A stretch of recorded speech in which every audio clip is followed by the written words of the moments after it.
en titre, cérémonie de présentation des lettres de créance ce matin par 6 nouveaux ambassadeurs accrédités au Gabon, au chef de l'État, son Excellence Ali Bongo Ondimba. Dans ce journal, nous parlerons également d'un incendie qui a ravagé 2 maisons d'habitation à Port-Gentil, au quartier Chic. On dénombre plusieurs dégâts matériels, mais aucune perte en vie humaine. Et puis, en international, Macky Sall, ancien Premier ministre sénégalais, se lance à la course au pouvoir. Objectif, battre le candidat sortant, Maître Abdoulaye Wade. Voilà pour les titres. Une fois de plus, bonsoir à toutes et à tous. Au palais de la présidence de la République ce matin, 6 nouveaux ambassadeurs ont présenté au chef de l'État, son Excellence Ali Bongo Ondimba, leur lettre de créance. 4 d'entre eux ont pour résidence Libreville au Gabon. Presse présidentielle pour plus de précision. 6 ambassadeurs au total, 4 avec résidence Libreville, ce sont les ambassadeurs de Guinée équatoriale, du Brésil, de Turquie et du Koweït. Les 2 autres de Cuba et du Kenya ont respectivement pour résidence Brazzaville au Congo et Kinshasa en RDC. La présence de ces 6 plénipotentiaires confirme la bonne santé de la diplomatie de l'émergence. Cette diplomatie que le chef de l'État Ali Bongo Ondimba souhaite au service du développement de notre pays, de la paix, de la sécurité et de la solidarité en Afrique et dans le reste du monde. Cette philosophie du chef de l'État n'a pas changé. Cela se justifie par le renouvellement des diplomates et l'ouverture de nouvelles ambassades à Libreville. Pour cette première cérémonie 2012 de présentation de l'aide de créance au chef de l'État, le premier diplomate face au président de la République est l'ambassadeur de Cuba.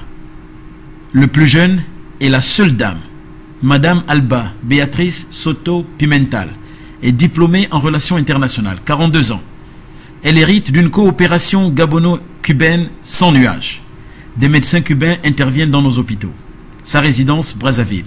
Le livre d'or est le passage obligé des ambassadeurs après l'audience avec le président Ali Bongo Ondimba. Le second, James Ochami, est l'ambassadeur du Kenya au Gabon. Sa résidence, Kinshasa, en République démocratique du Congo. 51 ans, l'homme a une maîtrise en administration des affaires. Ancien directeur général de banque, le diplomate kenyan a une mission, créer un pont commercial entre Nairobi et Libreville. Au nombre des ambassadeurs résidant à Libreville, le premier à remettre ses lettres de créance au chef de l'État Ali Bongo Ondimba, Juan Dongema Mbengono, ambassadeur de Guinée équatoriale, général de brigade, diplômé de l'école de police de Yaoundé et Saint-Cyr en France, ancien ambassadeur de Guinée équatoriale au royaume chérifien. Le second dans ce registre est Bruno Luis dos Santos Cubutio, ambassadeur de la République fédérative du Brésil. À 57 ans, l'homme est détenteur d'une maîtrise en sciences économiques. Le diplomate brésilien est un habitué des pays francophones. Bruno Luis dos Santos Cubutio est ancien ministre conseiller à l'ambassade du Brésil en France.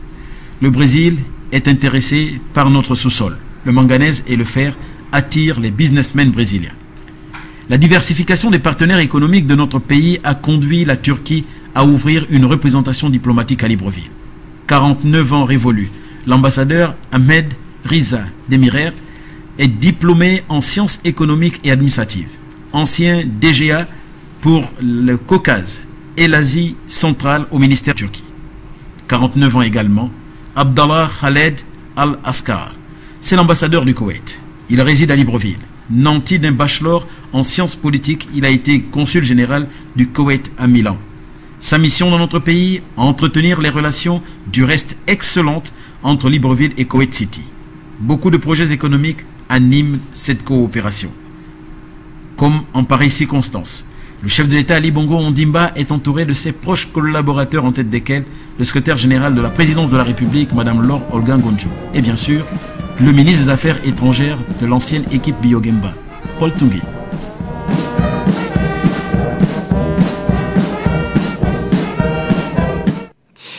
Quittons le palais du bord de mer et poursuivons cette édition d'information. Stéphane Sévéré, représentant régional du HCR, était face à la presse hier matin pour éclairer l'opinion nationale et internationale sur la situation des ex-réfugiés du Congo-Brazzaville au Gabon. Retrouvons Ephraim Biogo Idzo et Jerry Mourouna. Stéphane Sévéré, représentant régional du Haut Commissariat des Nations Unies pour les réfugiés, a saisi l'occasion de sa mission de quelques jours à Libreville pour faire le point des situations sur les opérations du ACR au Gabon. Celui-ci a réitéré la position du ACR au terme du processus de cessation du statut des réfugiés congolais vivant au Gabon et faire le point suite au mouvement récent d'anciens réfugiés congolais qui, selon lui, ont entravé l'accès au bureau du ACR pendant presque 2 semaines. En ce qui concerne l'arrivée à son terme du processus de cessation du statut des réfugiés congolais au Gabon, il est important de rappeler que la fin du statut de ces personnes est effectivement entrée en vigueur le 11 novembre 2011. Depuis l'annonce du projet de déclarer la clause de cessation par les autorités gabonaises en janvier 2010, le HCR et les autorités du Gabon et celles du Congo ont travaillé ensemble pour trouver des solutions durables pour les quelques 9500 réfugiés et demandeurs d'asile congolais vivant encore au Gabon. Le rapatriement volontaire ou la résidence au Gabon étaient les 2 options principales proposées aux réfugiés. Le HCR assiste tous les réfugiés souhaitant rentrer chez eux en République du Congo en matière de transport des familles et de leurs effets et de l'aide à la réintégration et d'un accompagnement vers le processus de réinsertion dans leur communauté d'origine. Nous avons doublé le montant du viatique de 50 000 à 100 000 CFA par adulte et accordé 50 000 francs CFA pour les enfants mineurs. Le ACR, soucieux de la situation précaire de cette communauté, a obtenu du gouvernement gabonais un délai de grâce pour permettre aux anciens réfugiés de faire un choix entre les 2 principales options proposées. Affaire à suivre. Affaire à suivre, nous allons poursuivre cette édition d'information du soir avec Mme Paulette Oyan, la présidente du Centre pour la promotion de la démocratie et la défense des droits de l'homme au Gabon, qui a tenu une conférence de presse hier matin à la Chambre de commerce de Libreville. Objectif, la question portant sur les droits fondamentaux. Ephraim Biogo Idzo sur les images de Jerry Mormona une fois de plus. Le Centre pour la promotion de la démocratie et la défense des droits de l'homme au Gabon de Maître Paulette Oyan, qui était à la tête d'une forte délégation, a tenu une conférence de presse au lieu dit Chambre de commerce de Libreville, où on attendait la quasi-totalité de la presse locale et internationale. En présence de certains leaders de l'opposition gabonaise, le thème évoquait les droits fondamentaux. Cette protection des droits fondamentaux passe par le contrôle de la constitutionnalité des lois. C'est ce mécanisme efficace de protection primordiale des droits de l'homme et des libertés publiques qui donne le pouls de la réalité de la démocratie dans une société. Avec la Cour constitutionnelle, on mesure les dérives d'une juridiction qui volontairement refuse de jouer le rôle protecteur des droits fondamentaux tel qu'assigné à elle. Au nom des irrégularités enregistrées, il figure l'article 21, alinéa 2 de la Déclaration universelle des droits de l'homme de 1948, en ce qui concerne l'article 62, alinéa 2, qui dispose que tout membre adhérent à un parti politique légalement reconnu ne peut, sans démission préalable de celui-ci, dans un délai de 6 mois au moins avant le scrutin, être investi par un autre parti politique. Chez M. Boukoubi, moins de 200 électeurs, il va élire un corps électoral de moins de 200 électeurs pour élire un député. Quand la Cour constitutionnelle considère que cette discrimination est normale, la Cour constitutionnelle décide que l'électeur de Pana est supérieur à l'électeur du canton et donc discrimine les Gabonais. Dans toute société et sur toutes les latitudes, le sens le plus élémentaire de la justice réside d'abord dans la mission première du juge, qui est d'appliquer la règle de droit. Et sans cette garantie, l'état de droit serait tout simplement bafoué. En matière électorale et selon les textes, l'élection étant le cœur de la démocratie, tout ce qui concerne la loi électorale ne peut être modifié que par le consensus selon la charte africaine de la démocratie.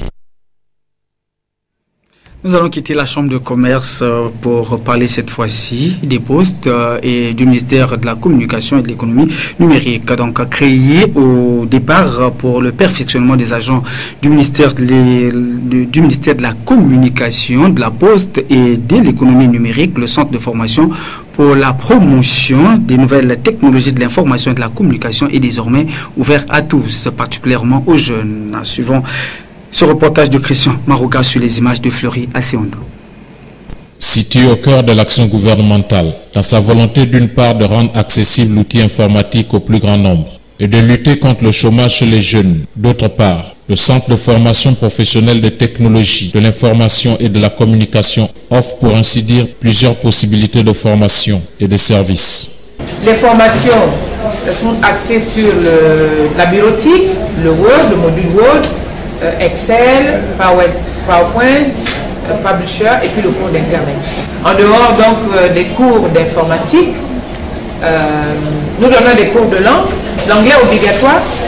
Et pourquoi obligatoire? Parce que l'informatique et l'anglais vont de pair. En informatique, on utilise beaucoup de vocabulaire anglais et donc on exige aux élèves d'avoir un minimum de connaissances en anglais. Il y a l'anglais, l'espagnol, le chinois.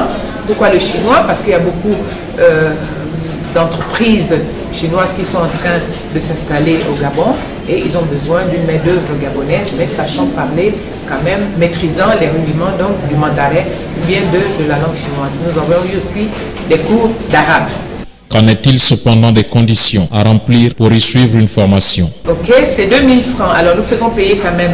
Nous ne faisons pas payer en fait, on appelle ça un soutien aux formateurs parce que la majorité des formateurs du centre sont bénévoles et donc nous demandons aux élèves de les soutenir moyennant un paiement mensuel de 2000 francs pour tout ce qui est bureautique, Word, Excel, PowerPoint et 3000 francs pour la connexion Internet parce que nous payons la connexion 70 000 francs quand même, elle nous coûte 70 000 francs par mois et donc avec cet argent, nous essayons de contenter un peu les formateurs juste pour leur déplacement. Et la mission de ces formations, c'est de réduire la fracture numérique bien sûr, mais donner la possibilité aux jeunes d'avoir un métier. La réduction de la fracture numérique et les perspectives d'une formation professionnelle. Voilà les objectifs visés par ce centre créé par le ministère de la Communication, de la Poste et de l'économie numérique. Restons toujours dans le domaine de la formation pour parler cette fois-ci des travaux de l'atelier anti-tabac de la société civile gabonaise lancé hier à l'école normale supérieure ont connu une avancée significative. Plusieurs résolutions ont été retenues au cours de la deuxième journée avant la clôture. Diak Mulungi et tout sur les images de Thierry Urumuna une fois de plus. C'est dans un climat convivial mutuel que s'est déroulé l'atelier de planification des activités de lutte anti-tabac de la société civile. Au deuxième et dernier jour de ces assises, plusieurs résolutions ont été prises dans la salle polyvalente de l'école normale supérieure. Dans le puits, nous avons essayé de définir des axes prioritaires de lutte anti-tabac que la société civile devra mener au Gabon. Et nous avons décidé de travailler en quelque sorte sur trois objectifs qui sont de collaborer avec le ministère de la Santé pour élaborer un plan stratégique national bipartite anti-tabac. Principalement, c'est sur ces axes que nous allons certainement travailler dans les années à venir. Il faut dire que c'est un projet et mon organisation, l'organisation qui m'envoie et moi, nous allons tout faire pour que la société civile gabonaise puisse obtenir un financement afin de mettre en œuvre ces différentes activités. Les participants n'ont pas manqué d'exprimer leur satisfaction. Ces travaux tombent à point nommé parce que notre association AGEP le Gabon est heureuse de prendre part à cet atelier parce que nous pensons qu'il est bien de faire le point sur la lutte anti-tabac au Gabon. Et nous avons la chance d'avoir dans nos murs un expert de haut niveau pour que nous puissions ensemble tracer les perspectives du combat anti-tabac ici. Selon les ONG de lutte contre le tabagisme, l'éradication de ce fléau passe nécessairement par l'interdiction de la publicité. Poursuivons ce journal pour parler cette fois-ci, nous restons toujours dans le domaine de l'éducation, puisque après le lycée national Léomba et le CES Samba, hier, la délégation du ministère de l'Éducation nationale et de l'enseignement supérieur était ce matin au lycée Paul Ndjidjengunju et au collège Anjumba. L'objectif de cette visite est d'enregistrer des manquements en vue d'apporter des solutions aux problèmes qui minent ces deux établissements scolaires. Retrouvons Arnaud Bassivabita sur les images de James Mikia ICC. Après la première étape du lycée national Léomba et le CS Mba, le tour est revenu au lycée Paul Ndjidjengunju et le CS Anjumba de recevoir la délégation du ministère de l'Éducation nationale de l'enseignement supérieur qui ont pour mission de recenser les manquements, sécuriser et encourager les élèves à fournir des efforts dans leurs études vu que les conditions de modernisation des établissements seront réunies afin que les élèves soient formés dans un encadrement favorable. Le chef d'État voudrait que tous les jeunes Gabonais soient diplômés et puissent participer à construire le Gabon émergent. Pour cela, il a mis en place un certain nombre de conditions. Il a revalorisé les bourses, vous le savez. Aujourd'hui, les bourses pour les étudiants qui sont au Gabon, les bourses ont été revalorisées de 25%. Elles passent à 83 000. Pour ceux qui sont à l'étranger, elles sont revalorisées de 10%. La délégation conduite par le directeur de cabinet Samuel Mbadinka n'a pas manqué d'évoquer les efforts fournis par le gouvernement. Il y a une seconde phase d'investissement qui va commencer dans quelques jours avec l'Agence nationale des grands travaux. Et dans ce cadre-là, il y a un problème important, peut-être pas plus important, mais aussi important, qui préoccupe le gouvernement et qui nous préoccupe également, c'est celui de votre sécurité. C'est que le gouvernement a décidé, c'est de construire une passerelle piétonne, une passerelle piétonne, qui vous permettra de traverser désormais le boulevard en toute sécurité. Un système d'encadrement multiforme afin de passer les mystères de la connaissance et la compétence pour un développement de qualité, voilà ce qui sied de retenir de cette tournée, car un peuple sans éducation est un peuple voué à l'échec. Nous allons quitter l'éducation pour parler cette fois-ci de la pluie. Port-Gentil, disons-le. Après la petite saison sèche au Gabon, le retour des pluies est toujours redouté par les habitants des quartiers sous-intégrés du pays tout entier. C'est le cas à Port-Gentil. Retrouvons nos confrères de Média Plus Port-Gentil pour plus de détails, notamment Estras Nel Ovonondon et Raïs Bouanga. La saison des pluies et la capitale économique semblent ne pas faire bon ménage. Il suffit de se rendre dans certains quartiers et s'apercevoir des vertiges que connaissent nombreuses populations de Port-Gentil en cette période. En effet, la récente pluie qui s'est abattue dans la ville a laissé les habitants du quartier Bac Aviation dans un désarroi total. Avec l'état d'une voie de communication aussi vertigineuse, l'on pourrait confondre cette belle cité à un village lacustre. Ma réaction, elle est immédiate. Je vois que les autorités du pays, ils s'engagent à faire les travaux seulement au moment où il y a les élections. Mais après les élections, on ne voit plus rien arriver. En attendant que les solutions soient rapidement trouvées, les habitants de ce secteur peineraient pour ce qui est d'avoir un taxi en cette reprise des cours. Une situation qui risque de perdurer quand on sait qu'en saison de pluie, il est difficile d'entreprendre les travaux d'aménagement dans la ville du Sable. Une ville où la population tend à se développer, il serait judicieux de prendre des mesures à temps afin de contourner ces situations qui peuvent aboutir à l'avenir à des catastrophes naturelles. Restons toujours à Port-Gentil pour parler cette fois-ci de cet incendie d'une rare violence et d'origine inconnue qui a été déclaré au quartier Chic, ravageant sur son passage 2 maisons d'habitation et plusieurs appareils électroménagers. Retrouvons une fois de plus nos confrères de Média Plus Port-Gentil, Edwin Ndiengi et Ahmad Ougoula pour les détails.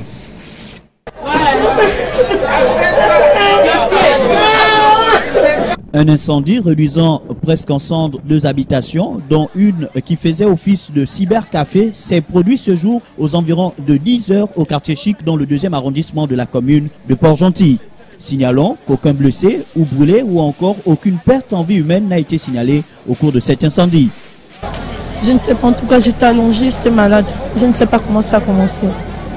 Vous avez perdu des effets? Oui, les vêtements surtout. Mais d'après ce que les gens disent, la flamme a commencé par où? Derrière là-bas. Regardez, je crois que c'est la maison là seulement. C'est la maison là seulement qui est brûlée. Avec la boutique là. Mais derrière là-bas, il n'y a plus la maison qui est brûlée. Vous avez pu enlever certaines affaires? Oui, on a enlevé quelque chose. Il y a eu des morts? Non, il n'y a pas de morts. Il n'y a pas de morts. Il n'y a pas de morts. D'après pour l'origine, vous pouvez ça commencer où? Non, sinon moi je suis derrière là-bas. Mais moi je ne sais pas comment le faire devenir. Commencer à brûler, je ne connais pas.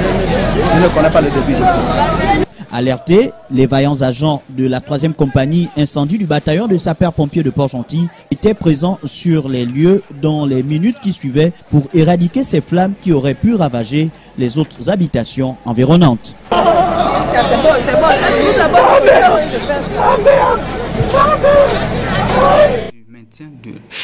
Poursuivons cette édition d'information, jetons à présent un coup d'œil à l'extérieur pour vivre en direct ce qui se passe chez les autres. Candidat à la prochaine élection présidentielle au Sénégal, l'ancien Premier ministre sénégalais Macky Sall refuse le boycott du scrutin à cause du maintien de la candidature du président sortant, Maître Abdoulaye Wade, qu'il croit pouvoir battre. Une déclaration faite hier lors d'une conférence de presse. France 24. Même dans son protocole, avait indiqué que 6 mois avant les élections, il ne faut pas toucher à la Constitution. Il faut deuxièmement respecter le calendrier constitutionnel.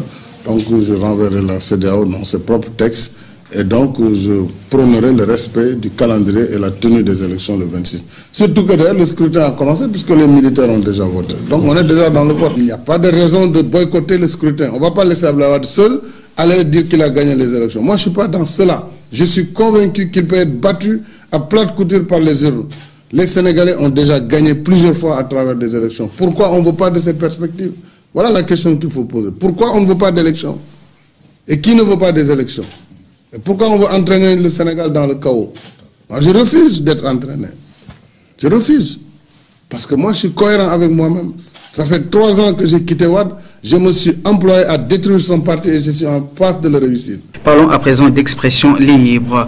Nous nous sommes intéressés aujourd'hui à la modification de la date de naissance par certaines personnes, un problème bien réel dans notre société. Les avis des uns et des autres au micro de Jet Mungi Itu sur les images de Thierry Moromona. C'est bénéfique et c'est pas aussi bénéfique. C'est bénéfique dans quel sens? Selon les conditions qu'on apprend ici, on sait que généralement les élèves arrivent au CM2 pour certains, qui sont dans les zones rurales là, à partir de 15 ans, 14 ans par là. Alors que la limite d'âge pour les états de bourse, elle est fixée à 22 ans pour ceux qui ont le bac et 27 ans pour ceux qui sont supérieurs. Donc vous vous rendez compte qu'à 19 ans, si vous êtes en 3e, il y a des fortes chances que vous rectifiez l'âge jusqu'à un certain niveau pour que vous puissiez bénéficier de la bourse. Rectifier l'âge, ce n'est pas une bonne chose parce que tôt ou tard, ça nous rattrape toujours dans le monde professionnel. Par exemple, ceux qui doivent prendre la retraite à 55 ans, 65 ans, vont se voir prendre la retraite un peu plus tard, vers 70 ans, parce qu'ils ont tout simplement rectifié l'âge au départ. Et c'est un handicap.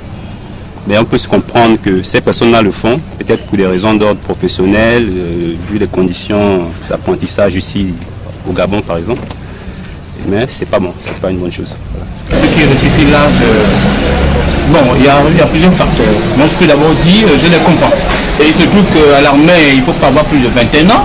C'est à partir de 18 ans. Alors imagine-toi quelqu'un, un chômeur qui a plus de 20 ans, physiquement, il se sent physiquement pour servir la République gabonaise, il veut rentrer dans l'armée, il se trouve qu'il va se trouver sur un problème d'âge. Donc s'il va voir le maire ou à se retrouver au tribunal pour rectifier l'âge, pour moi, je trouve que c'est de bonnes guerres. Mais sauf qu'il y a un côté où certaines personnes rectifient l'âge par rapport à ne pas vouloir partir rapidement à la retraite. Ça, pour ce côté, je ne suis pas d'accord parce que je constatais qu'à certaines personnes, tu peux voir, à un certain âge, il a plus de 70 ans, 60 ans, mais il cherche toujours à vouloir rectifier là pour rester à 50 ans, pour avoir au moins 5-6 ans. Bon, ceux-là, on peut quand même les condamner. Apparemment, la retraite n'a jamais été une bonne chose pour l'Africain, mais bon, nous sommes arrivés à la fin de cette édition d'information. Avant de se séparer, le rappel du titre. Cérémonie de présentation des lettres de créance par 6 nouveaux ambassadeurs ce matin au chef de l'État, son Excellence Ali Bongo Ondimba. La cérémonie a eu lieu au palais du bord de mer.